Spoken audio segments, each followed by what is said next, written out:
मुस्लिम धर्मगुरु और all India इमाम एसोसिएशन के अध्यक्ष मौलाना साजिद रशीदी से जनतंत्र टीवी ने की खास बातचीत, जिसमें उन्होंने वक्फ बिल पर हो रहे विरोध का जिक्र किया।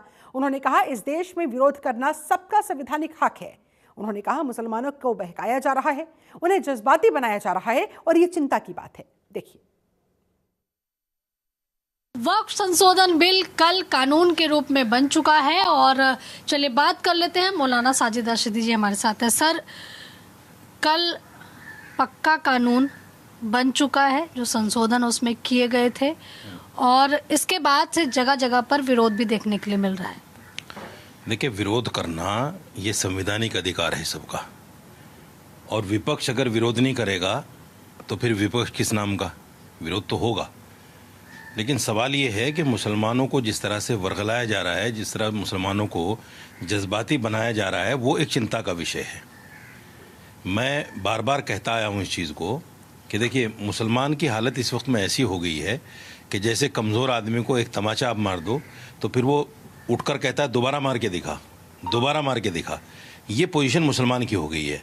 सारे कानून बनते जा रहे हैं, सब कुछ होता जा रहा है, और मुसलमानों के जो नेता हैं, जो जमीयत उलमा के लोग हैं, पर्सनल बोर्ड के लोग हैं, ये बार बार आकर ये कहते हैं कि अब ये कानून नहीं बनने देंगे, अब ये कानून नहीं बनने देंगे, और सब बन जाते हैं।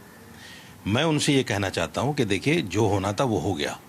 अब आगे की सोचिए, आगे मुसलमान को क्या करना है। इन तमाम पार्टियों को जिनको हमने आजमाया है, कांग्रेस को 65 साल तक, 60 साल तक आजमाया, उसके बाद समाजवादी को देखा, बसपा को देखा, आम आदमी पार्टी को देखा, सबको देखा। हम एक बार बीजेपी को तो आजमा के देखें।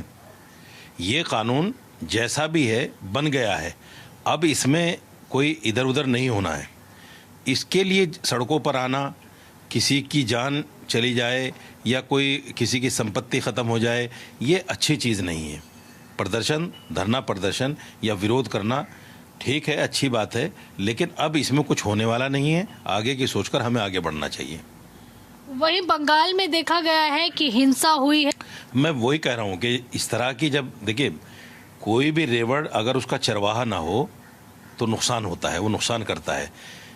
अगर लोग सड़कों पर निकलेंगे और उनका कोई अगवाकार नहीं होगा, उनका कोई रहनुमा नहीं होगा, तो यकीनी तौर पर उनमें कुछ ऐसे असामाजिक तत्व घुसेंगे जो तोड़फोड़ करेंगे, जो किसी का घर जलाएंगे, किसी के संपत्ति को जलाएंगे, और सारा विलय मुसलमानों के ऊपर आएगा। मुसलमान जेल जाएगा, मुसलमानों को मारा जाएगा, मुसलमानों को पीटा जाएगा। क्या मौलाना साजिद रशीदी इस बिल से खुश हैं? वो स्वागत कर रहे हैं इस बिल का? मैंने तो पहले ही कहा है कि देखिए, बिल आ गया है और बिल को मैंने पढ़ा भी है। इसमें ऐसा कुछ नहीं है कि मस्जिदें ख़त्म कर देगी बीजेपी या मदरसे ख़त्म कर देगी बीजेपी। जो सरकारी संपत्ति है, जो वक्फ बोर्ड की संपत्ति है, अगर उस पर कोई अनऑथराइज्ड काबिज़ है, वो कोई भी हिंदू है या मुसलमान है, तो उस संपत्ति को वापस लिया जाएगा। हाँ, जिस तरह से सरकार कह रही है कि हम गरीब आदमी का इसमें भला करना चाहते हैं, मैं उम्मीद करता हूं, मैं आशा करता हूं बीजेपी सरकार से और बीजेपी के शीर्ष नेतृत्व से कि इस प्रॉपर्टी को मुसलमानों के यूज़ के लिए इस्तेमाल किया जाए, मुसलमानों की फलाह बहबूद के लिए किया जाए। मौलाना साजिद रशीदी जी को आप सुन रहे थे। इनका कहना है कि जो वक्फ संशोधन बिल आया है वो आ चुका है, इस पर सियासत ना करके, इस पर आंदोलन और धरने ना करके जो मुस्लिम समाज है वो अपना ध्यान जो है एजुकेशन पर लगाए और एक बार बीजेपी को मौका दे कि जिससे इस बिल के थ्रू जो है मुसलमानों का भला हो सके। कैमरा पर्सन लक्ष्मण के साथ मैं आंचल यादव, जनतंत्र टीवी, दिल्ली।